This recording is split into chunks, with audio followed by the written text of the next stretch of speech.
Buenos días, comenzaremos con la clase de hoy. Vamos a hacer una breve revisión de lo que hicimos la anterior clase y luego continuaremos, por favor, con el contenido de lo que corresponde a la clase de hoy.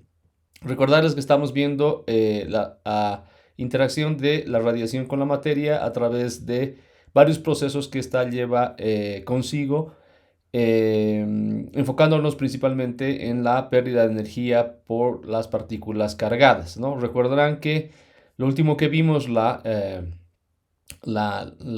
clase anterior fue, por ejemplo, el estudio de cómo las partículas cargadas van perdiendo energía a través del proceso llamado dispersión múltiple. Recuerden de que en función a la energía que tiene la partícula, esta tendrá la capacidad, si vale el término, de poder penetrar más en la materia de manera que eventualmente llegue a interactuar, por ejemplo, con el campo de Coulomb del núcleo, ¿no? Entonces, de esta manera podemos hablar de la dispersión múltiple como una de las maneras en las cuales la partícula podría interactuar con el campo de Coulomb del núcleo y de manera de que se vea alterado su trayectoria original, como más o menos se quiere ilustrar en esta gráfica que ustedes ven acá, ¿no? Aquí tenemos el ingreso de la partícula cargada a este medio en particular, independientemente del que estemos, digamos, tratando, y vemos justamente cómo va variando su trayectoria de la partícula cargada y donde finalmente tenemos, por ejemplo, podemos medir el ángulo de dispersión relacionado naturalmente con el ángulo de ingreso inicial de la partícula, manera de cuantificar cuánto ésta se ha desviado de su trayectoria original, ¿no? Recordemos de que según cuánto espeso sea el material, eso quiere decir cuánto grueso, por ejemplo, ¿no? Estadísticamente, este comportamiento corresponde, por ejemplo, si estamos hablando de un material relativamente delgado, poco grueso, esta distribución debería de corresponder a una distribución de Landau, es decir, la pérdida de energía o la manera en la cual se va depositando energía por parte de la partícula cargada al medio debería de corresponder a una distribución de Landau, ¿no? Y aquí justamente vemos cómo la distribución de Landau en el argumento justamente que corresponde a la exponencial que lo caracteriza, tenemos justamente la información de la energía que viene de la fórmula de Bethe-Bloch, ¿no? Donde los parámetros justamente que ya estudiamos están presentes justamente en, esta, en este término dentro del argumento de la exponencial, ¿no?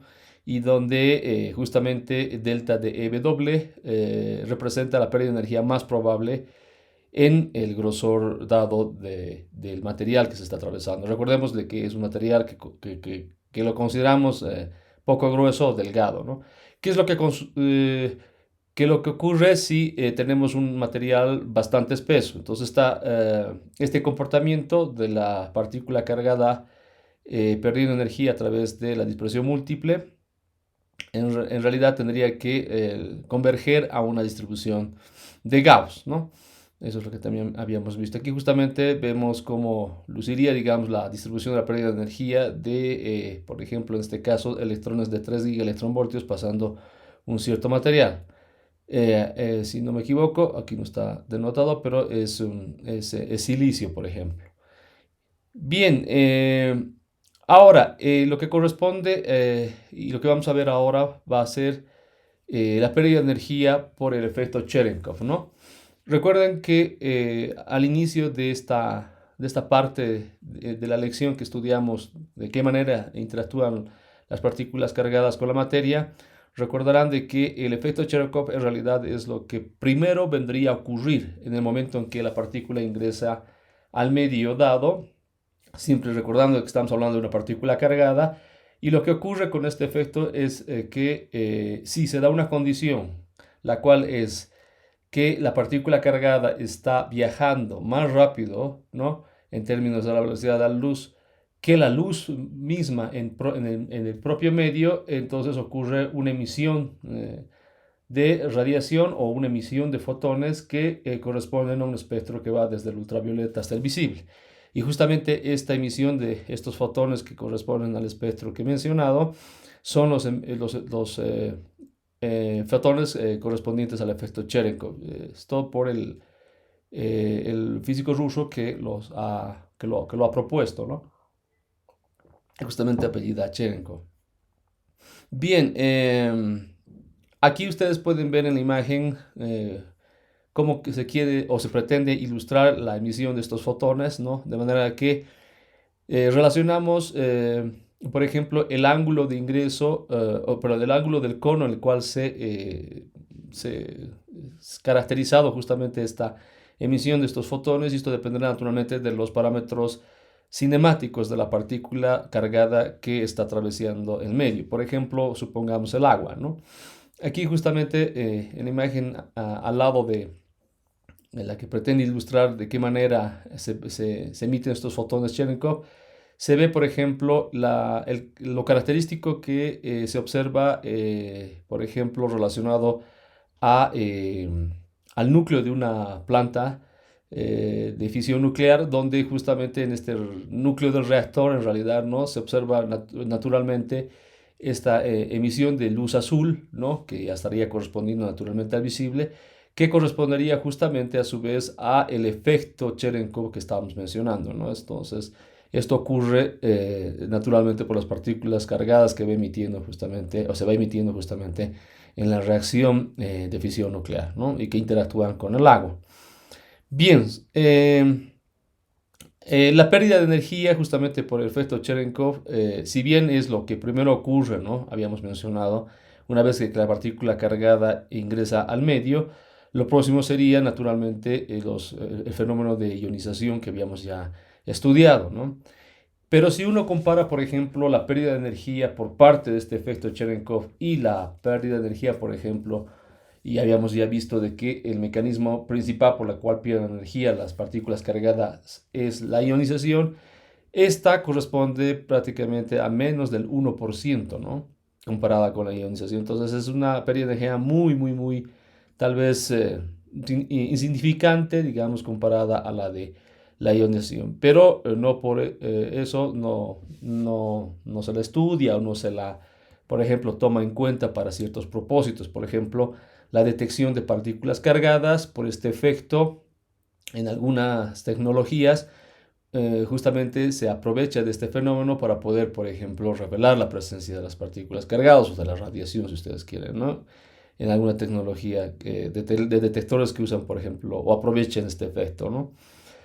Entonces, la pérdida de energía que podríamos aproximar justamente al efecto Cherenkov va como, ustedes pueden ver aquí en la ecuación, va como z al cuadrado, es decir, de que va como el número atómico del medio que caracteriza justamente, que caracterizaría, digamos, este fenómeno como z al cuadrado. Y ustedes ven que hay un ángulo, digamos, crítico en el cual se da la emisión en esta suerte de geometría cónica que eh, se, eh, se, se, se muestra acá y se ve justamente cómo los fotones Cherenkov van emitiendo en esta suerte de geometría, ¿no? Eso quiere decir de que no son, por ejemplo, fotones que se emiten en todas direcciones, ¿no? Como el caso, por ejemplo, de los fotones que se producen en el proceso de desexcitación de los átomos cuando estos son excitados por el paso de una partícula cargada, ¿no? Que también habíamos mencionado, sino que estos son emitidos de acuerdo a este tipo de geometría que estamos viendo, ¿no? Y relacionada con estos parámetros relativistas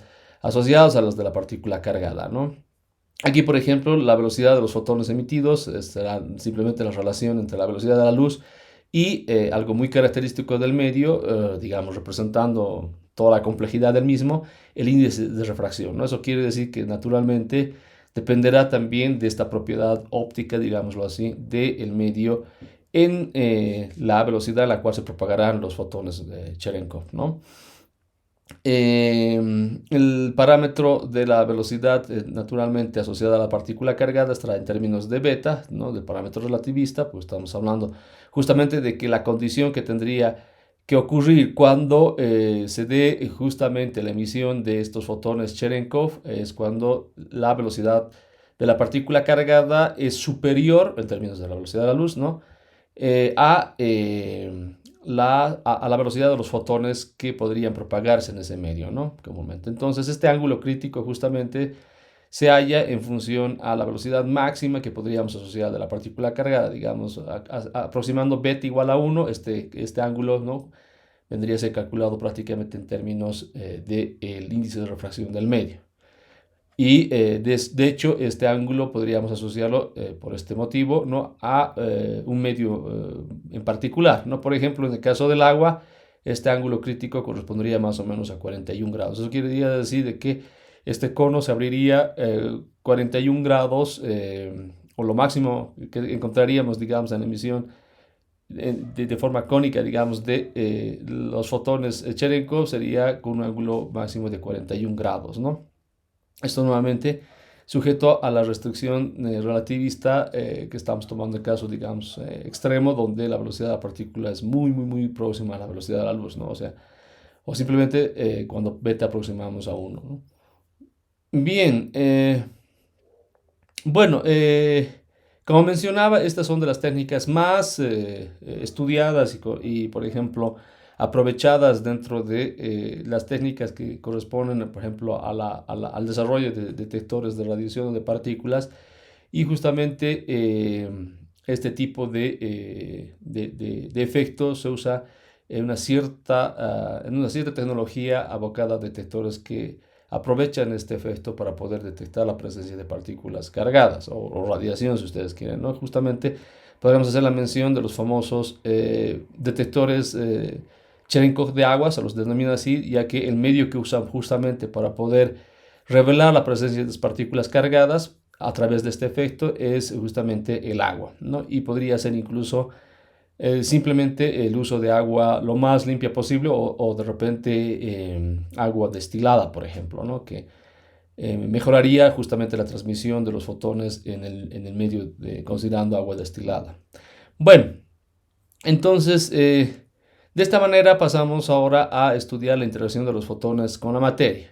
Recuerden bien que en la clasificación que hicimos al inicio, ¿no? Los dividimos a las partículas en dos grupos, fundamentalmente por la naturaleza intrínseca de estos asociada a la carga, ¿no? Entonces los dividimos en partículas cargadas y en partículas que están exentas de carga, como son, por ejemplo, los fotones, ¿no? Más allá de las características que habíamos estudiado, ¿no? Los fotones corresponden naturalmente al grupo de los bosones, que son los mediadores, ¿no? de la interacción electromagnética. Estos igual han sido estudiados mucho a lo largo de, vamos a decir, la historia, y justamente uno de los primeros efectos que han sido explicados, ¿no? de por qué los fotones podrían adquirir, ¿no? momento y poder empujar literalmente, ¿no? las cosas como lo hiciera, por ejemplo, cualquier objeto con masa, a diferencia del fotón que no tiene masa, fue explicado por primera vez por Albert Einstein, y de hecho el premio Nobel de 1905 fue también asociado a esta explicación, ¿no? Bueno, entonces, ¿cómo podemos resumir, si vale el término, la interacción de los fotones con la materia? Bueno, podemos definir lo que se considera como la intensidad, ¿no? de los fotones que podemos imaginar que atraviesan la materia, y asociar justamente a un comportamiento exponencial, donde el parámetro naturalmente aquí mu como argumento de la exponencial se conoce como el coeficiente lineal de atenuación, que depende naturalmente o que dependería naturalmente de la sección eficaz, ¿no? Entonces nuevamente aquí vamos a asociar una sección eficaz para los fotones, cada uno de estos naturalmente asociados a los fenómenos por los cuales estos pueden o podrían estar interactuando con la materia. De hecho, el más estudiado y el que mencionamos hace un momento, ¿no? que ha sido primero explicado, es justamente el efecto fotoeléctrico. Y aquí justamente el primer término de la sección eficaz total que asociaremos naturalmente a este comportamiento será el de la sección eficaz asociada al del efecto fotoeléctrico. Luego tenemos naturalmente las otras secciones eficaces, que corresponderán fundamentalmente al otro efecto que tienen los fotones en la materia, que es, al igual, por ejemplo, que las partículas cargadas, estos pueden dispersarse en la materia, ¿no? Entonces, digamos, el efecto más más, digamos, familiarizados o con el cual podríamos estar más familiarizados es justamente la dispersión de Compton o el llamado efecto Compton, pero existen otros más, ¿no? Que aquí podemos ver, por ejemplo, el de ray light, igual el fotón interactuando con las proximidades del núcleo y estos otros dos que se refieren justamente a la interacción de el fotón con el núcleo, por ejemplo. Y como hayamos mencionado, ¿no? En las tres formas de que podríamos de manera general hablar de cómo interactúan los fotones con la materia, también estos a una energía extrema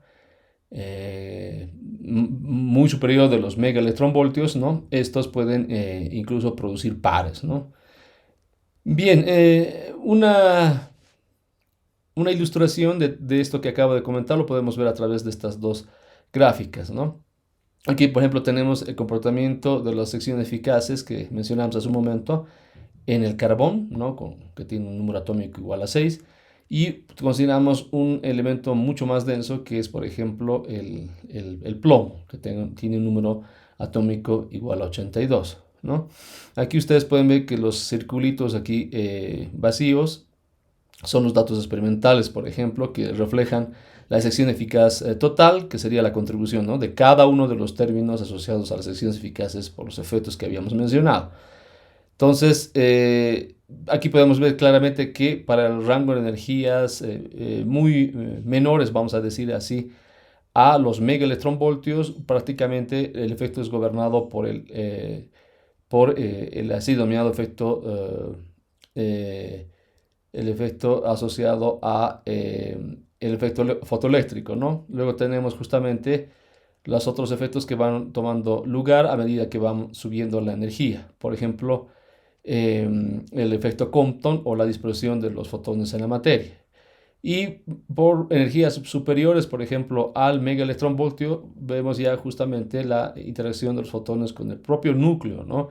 Que nos llevará finalmente, nuevamente asociado, por ejemplo, a este término de las secciones eficaces asociados a K mayúscula, nos llevará justamente a una interacción de el fotón con el núcleo, de manera de que este es absorbido y por la energía excesiva que este tenía, se da la producción, por ejemplo, de un par positrón-electrón, ¿no? Que más o menos corresponde a energías superiores por encima de las energías del megaelectronvoltio, ¿no?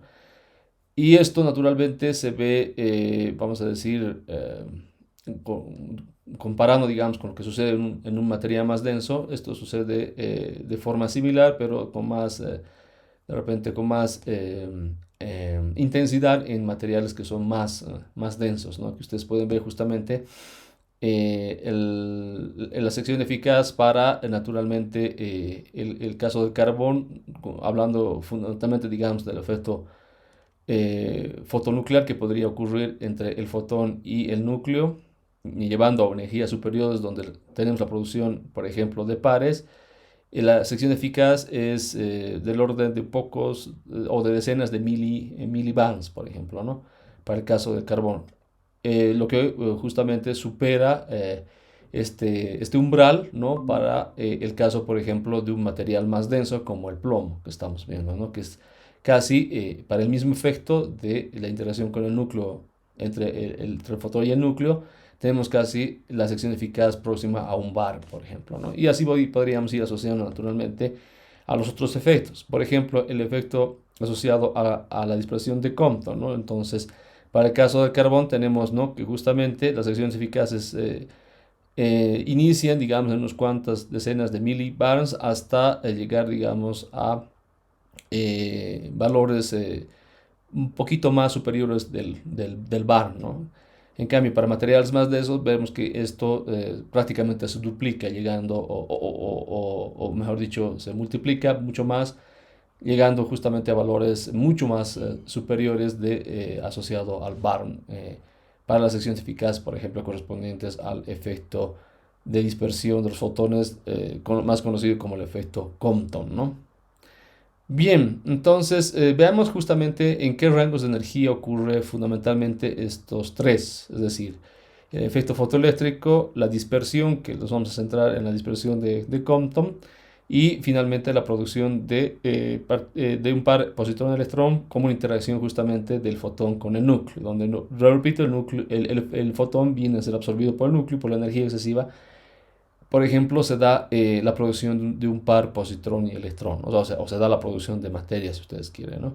Entonces, el efecto fotoeléctrico es asociado, también vimos aquí de alguna manera reflejado en la gráfica, es asociado a energías que corresponden de unos cuantos electronvoltios, podríamos hablar incluso de una decena de electronvoltios o menos incluso, o lo que también se conoce como la región de la energía de ionización, que son prácticamente unos cuantos electronvoltios, ¿no? Hasta, por ejemplo, centenares de kiloelectronvoltios. Aquí ustedes pueden ver naturalmente que la escala es bastante grande, ¿no? La cual llega a manifestarse este efecto y es lo que principalmente ocurre cuando tenemos fotones interactuando, digamos, con la materia, ¿no? ¿Qué es lo que ocurre entonces? Tenemos justamente que el fotón interactúa con el átomo podría incluso, asociado a la energía que tiene, estar en un estado excitado y en este caso se da justamente la liberación o la producción no, la liberación de un electrón, ¿no? Eh, de manera de que, no, como mencionábamos a un inicio, ¿no? Por las características justamente que tiene el fotón, de que podemos atribuirle una cantidad de momento al mismo, este podría literalmente, podríamos pensar así, de que pueda tener la energía suficiente como para poder golpear a un electrón, si vale el término, ¿no? Del átomo y el electrón, por ende, liberarse del mismo, ¿no? Um, la sección eficaz justamente que podríamos asociar a este fenómeno es una sección eficaz que van, como ustedes pueden ver, con z a la quinta. Eso quiere decir que no es directamente proporcional al número atómico del medio. Esto será pronunciado, y lo habíamos visto también de alguna manera acá, en los valores de las secciones eficaces. Este efecto será mayor cuando tengamos naturalmente un, eh, un medio caracterizado por un número atómico mayor, ¿no? Y como la relación de la sección eficaz va como z a la quinta, entonces tenemos este efecto, eh, podemos pensar amplificado si ustedes quieren, ¿no? Aquí, dentro de la expresión de la sección eficaz asociada al efecto fotoeléctrico, este epsilon corresponde justamente a la energía reducida del fotón, que simplemente es la energía del fotón, ¿no? En términos, es la razón de la energía del fotón, eh, con la masa en reposo del electrón, ¿no? Y este sigma sub t que se ve aquí dentro de la expresión es asociado al así denominado sección eficaz de Thomson, ¿no? Que es prácticamente una relación entre algunas constantes, donde la más característica es la del radio clásico del electrón, que también habíamos visto, ¿no? Presente en la fórmula de Bethe-Bloch, y que tiene un valor bien característico, ¿no? De aproximadamente de 0.67 barns. Entonces podemos colocar justamente esta sección eficaz en términos de la sección eficaz denominada así de Thomson, ¿no? Bien, podemos hacer justamente que la dependencia de esta sección eficaz se vea amplificada, digamos, de manera de que tenga una dependencia del número atómico a la quinta, ¿no? Una potencia a la quinta, y esto podríamos hacer de que sea, por ejemplo, más significativo, por ejemplo, para energías muy grandes, eh, hablando en términos, por ejemplo, de la energía reducida del fotón, ¿no? Donde naturalmente pensaríamos de que este epsilon, que definimos como la energía reducida del fotón, sería mucho más grande que uno, por ejemplo, ¿no? Bueno, y finalmente, como comentario final, recuerden que esto fue explicado primera vez por Einstein y que debido a esto gana el premio Nobel en física por explicar este efecto, ¿no? Bien, el siguiente efecto sería el de la dispersión de Compton, ¿no? Que estamos prácticamente hablando para fotones de energías mucho más grandes, ¿no? De hecho, podemos partir justamente de energías próximas a las del megaelectronvoltio o prácticamente del megaelectronvoltio para arriba, ¿no? Donde nuevamente tendremos la interacción fundamentalmente de los fotones con los electrones del medio, o con, sí, digamos, podemos entender de que se va dispersándose los fotones debido a una interacción mucho más intensa con los electrones de los átomos del medio, ¿no? Entonces el ángulo de dispersión justamente que caracteriza a el cambio en la trayectoria del el fotón, que correspondería nada más que a un cambio, ¿no?, en la misma longitud de onda del mismo, ¿no?, debido a que existe un cambio o está dispersando en el medio. Esta podría ser calculada naturalmente en términos de o este ángulo de dispersión asociado al fotón finalmente podría estar calculado en términos de las energías naturalmente asociadas al fotón antes y después, digamos, de la colisión con los electrones. Podríamos también tomarlo de esta manera, donde naturalmente, como había mencionado hace un momento, en el cambio de la dirección del fotón, naturalmente asociaríamos a un cambio en la longitud de onda del mismo, ¿no? Estamos hablando que este se está dispersando en el medio, ¿no? O está interactuando más energéticamente, por ende, con el medio, ¿no?, con los electrones del medio. Entonces, este nuevo fotón, con una longitud de onda distinta a la del anterior, ¿no?, tendrá menos energía que el incidente y justamente esto como efecto naturalmente de la dispersión del fotón y podríamos entender, ¿no?, como una pérdida también o una mayor entrega de su energía al propio medio, ¿no? ¿Cuál es entonces la energía cinética asociada al electrón finalmente que es golpeado por este fotón bastante energético, ¿no? Y por ende tenemos naturalmente el efecto que estamos mencionando. Entonces podría ser calculado nuevamente en términos de esta simple, digamos, diferencia entre la energía del fotón antes y después de haber sido dispersado en el medio y finalmente llegar, por ejemplo, a una relación para el ángulo del electrón que podría estar representada por esta ecuación que ustedes ven acá, ¿no? Y debido a la conservación del momento que podríamos tomar en cuenta, ¿no?, este ángulo asociado al electrón podría demostrarse fácilmente que es menor o igual a 90 grados, por ejemplo, ¿no? Por la, por las condiciones que estamos tomando en cuenta en la dispersión al ángulo asociado, por ejemplo, al del electrón. Y a su vez, podríamos conectarlo también con el ángulo de dispersión asociado al del fotón. Entonces, a ver, los primeros en dar una correcta, digamos, cuantificación de este fenómeno en términos, por ejemplo, de lo que ya es el contexto, por ejemplo, de la teoría electrodinámica, de la teoría electrodinámica cuántica, es justamente Klein y Nishima, que son, no, es Oscar Klein, ¿no?, uno de los que también participó en la propuesta, por ejemplo, de una ecuación de onda para la descripción dinámica, por ejemplo, una partícula con masa. Y Nishima, que ambos, nuevamente valiéndose de la teoría de la electrodinámica cuántica, finalmente calculan o derivan a la expresión final de la sección eficaz, ¿no?, para este efecto Compton. Uno de los cálculos podemos pensar más precisos que viene justamente apoyada por la teoría de la electrodinámica cuántica, ¿no? Y nuevamente tomando una condición donde tenemos una energía reducida del fotón, que recuerden que es simplemente la relación entre la energía del fotón ingresando al medio y la masa en reposo del electrón, mucho mayor que 1, estos fotones entonces son dispersados preferentemente en una dirección hacia adelante, porque lo que ocurre, por ejemplo, cuando también podemos asociar este escenario al de la colisión, por ejemplo, de una partícula cargada. Recuerden bien cuando vimos lo de la expresión de Rutherford, ¿no?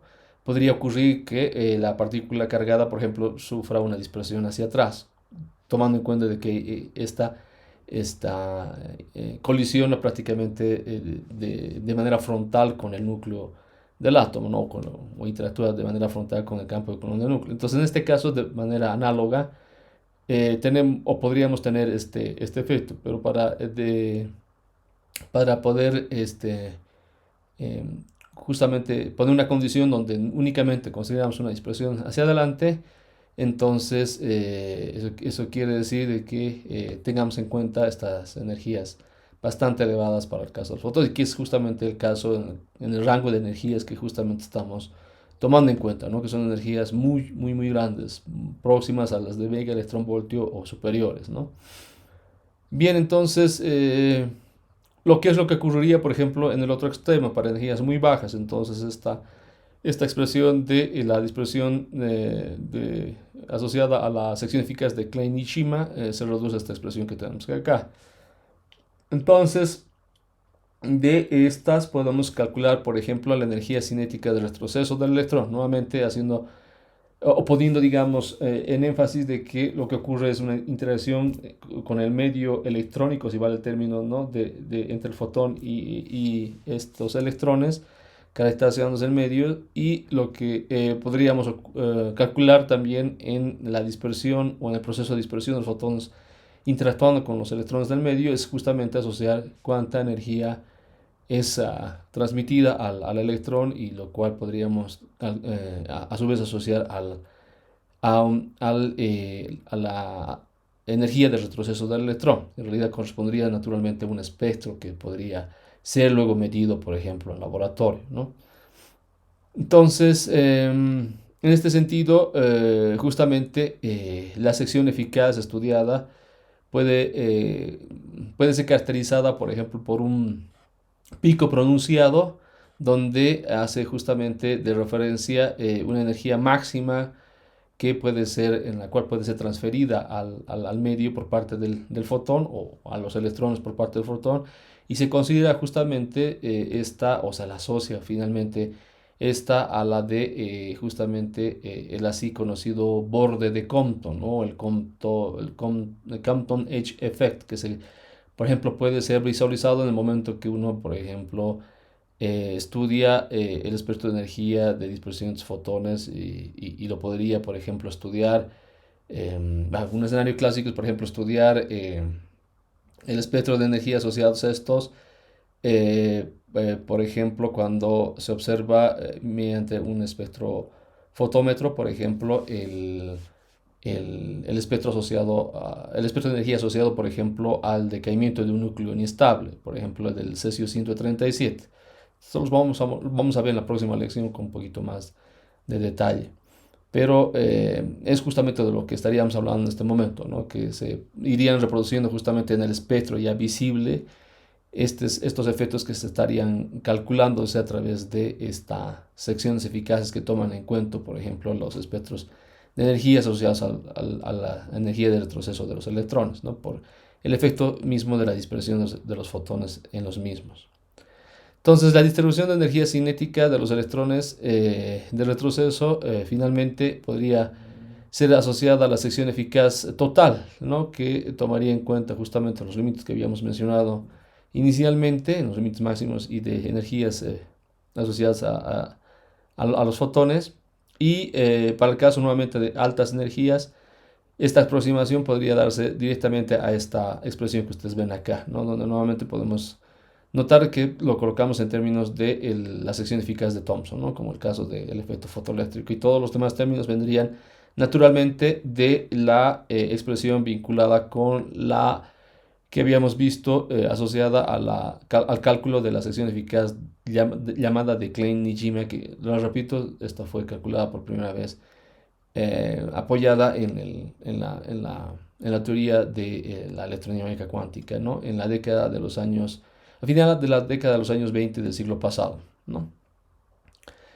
Bien, bueno, y la cual, como por ejemplo hacíamos mención hace un momento, ¿no?, es bastante aceptada o comprobada, si ustedes quieren, experimentalmente, porque lo fundamental que pudo observarse luego de este cálculo es justamente, por ejemplo, el espectro de energía asociado donde se ve reflejado justamente este efecto del borde de Compton, ¿no?, que les comentaba más antes. Bien, ¿qué es lo que pasa entonces en una situación mucho más energética? Bien, lo que sucede es de que tenemos el efecto asociado al así denominado producción de pares, donde tenemos justamente que el fotón es, por ejemplo, interactúa con el átomo, en realidad interactúa también podría ser con el núcleo del átomo, más probablemente suceda eso, ¿no?, y este puede ser absorbido naturalmente por el mismo, de manera de que debido a la energía extrema por la cual caracterizaba al fotón, ¿no? Se da incluso la liberación de un par de partículas, ¿no? De ahí que viene el nombre de la producción de pares. Y este par de partículas fundamentalmente son electrón y positrón, ¿no? Un electrón y un positrón. Y naturalmente esto se da para energías mucho más grandes que el mega electronvoltio. Y aquí ustedes justamente pueden ver en la figura que les mostraba de que esto ocurre para en realidad energías por encima del mega electronvolt y yendo a naturalmente energías mucho más grandes, ¿no? Del orden de los giga electronvolts, o de las decenas o los centenares incluso de gigas de electronvolts que podemos asociar a la energía del fotón. Naturalmente a estos rangos de energía que fotón podría únicamente producir este efecto son los rayos gamma, ¿no? Recuerden bien que las energías asociadas a los mismos son energías, o sea, son fotones de energías muy altas, ¿no? Por ejemplo, fotones que tengan muy por encima de los megaelectronvoltios. Bien, entonces el umbral de la energía de dicho proceso, por ejemplo, puede estar caracterizado naturalmente por una relación entre la masa del electrón y la masa de MB que vamos a asociar a la masa del núcleo como no lo que habíamos mencionado, lo que podría ocurrir que el fotón en realidad sea absorbido por él mismo, ¿no?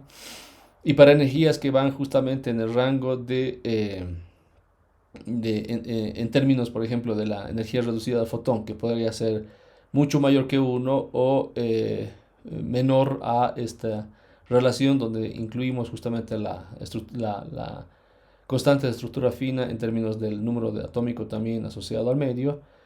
Podemos ver, por ejemplo, que la sección eficaz para este caso en realidad va como, por ejemplo, z al cuadrado y las otras características que mantienen naturalmente o que revelan, por ejemplo, una interacción electromagnética que ocurre entre el fotón y el propio núcleo. A esto justamente asociamos el término de una interacción fotonuclear, ¿no? Que viene justamente asociada que es a la figura que veíamos acá, ¿no? Con este sigma nu que asociamos justamente al efecto de la producción de pares, una suerte de interacción electromagnética que ocurre con el núcleo, donde el resultado final es, por ejemplo, la absorción literal del fotón por parte del núcleo debido a una interacción electromagnética, y de ahí justamente tenemos la constante de estructura fina presente, ¿no? En la sección eficaz y como resultado luego de esto, o como efecto de esto, tenemos justamente la producción de un par positrón y electrón, ¿no? Y lo propio podemos ver para el otro rango de energías, donde la energía reducida del el fotón es mucho más grande que esta relación entre la constante de estructura fina y el número atómico asociado al medio. Naturalmente, las características del medio representadas a través de el número atómico asociado al mismo será también relevante en el momento de calcular esta sección eficaz, por ejemplo, asociada a este efecto, ¿no? Y esta expresión a su vez puede aproximarse a esta otra, donde naturalmente asociaremos una suerte de longitud de radiación, ¿no? Que ya la vimos, por ejemplo, cuando estudiamos el caso de la interacción de una partícula cargada con el campo de Coulomb del núcleo. Aquí de manera similar podemos hacer que esta dependa de la interacción, en realidad, del fotón, una interacción electromagnética entre el fotón y el núcleo. eh, Obviamente haciendo énfasis en que esta interacción no está, por ejemplo, enfocada en una interacción asociada al efecto Bremner-Strahlung, que es lo que produciría, ¿no? En el caso de una partícula cargada interactuando con el campo de Coulomb del núcleo, o en la proximidad de la partícula cargada interactuando con el núcleo, si ustedes quieren, ¿no? Sino que la asociamos a una partícula que es el fotón de alta energía, ¿no? Que no tiene carga, no tiene masa, pero sin embargo podemos asociar esta longitud de radiación a la interacción electromagnética que ocurre entre el fotón y el núcleo, ¿no? Donde, repito, este es absorbido y se produce un par positrón y electrón, ¿no? Ya sabemos de que entonces esto ocurre naturalmente, o sea, esta longitud de radiación ocurre o depende, mejor dicho, en términos de las características del medio, ¿no? Depende también naturalmente, la constante de estructura fina, que no se olviden que es la constante que mide de cierta forma la intensidad de la interacción electromagnética que ocurre en este proceso, ¿no? Y es una constante al final, 1/137, y bueno, los otros parámetros que caracterizan la longitud de radiación del medio, como el radio clásico del electrón, ¿no? Que ya lo habías visto. Entonces, de manera de que también para el caso de los fotones, nosotros podemos hallar, digamos, ¿no? O sintetizar esto en una tablita y ver justamente para distintos materiales qué es lo que ocurre, ¿no? En función, por ejemplo, a la longitud de radiación que podríamos asociar al efecto de la producción de pares, ¿no? Donde nuevamente el escenario que estamos considerando es un escenario donde tenemos una energía muy grande asociada a los fotones. En realidad estaríamos hablando de fotones que son los rayos gamma que podrían únicamente producir este efecto, ¿no?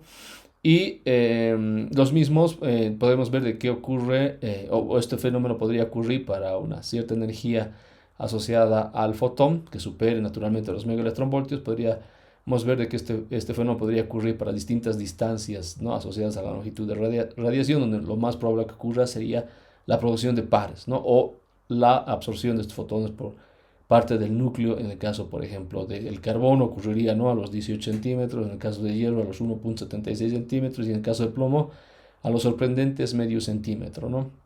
Es por eso que justamente para este tipo de, por ejemplo, fotones muy energéticos y poder, digamos, revelarlos, ¿no?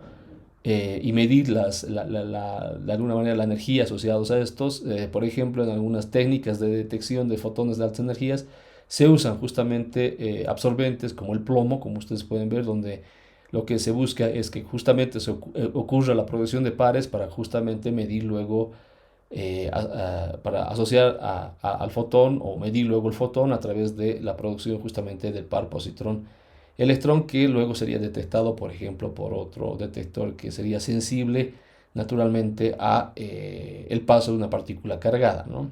Les pongo como ejemplo este escenario porque es justamente aprovechado por lo que ocurre asociado al efecto de la producción de pares que estamos estudiando, ¿no? Y todos estos efectos al final son, como habíamos visto también otros, son aprovechados para poder crear estrategias de detección de estos, en particular de estos, por ejemplo, fotones de altas energías asociados a los rayos gamma, ¿no? Que podrían producir este efecto en la materia, ¿no? Este comportamiento en la misma.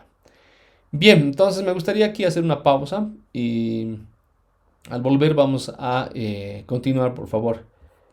Muchas gracias.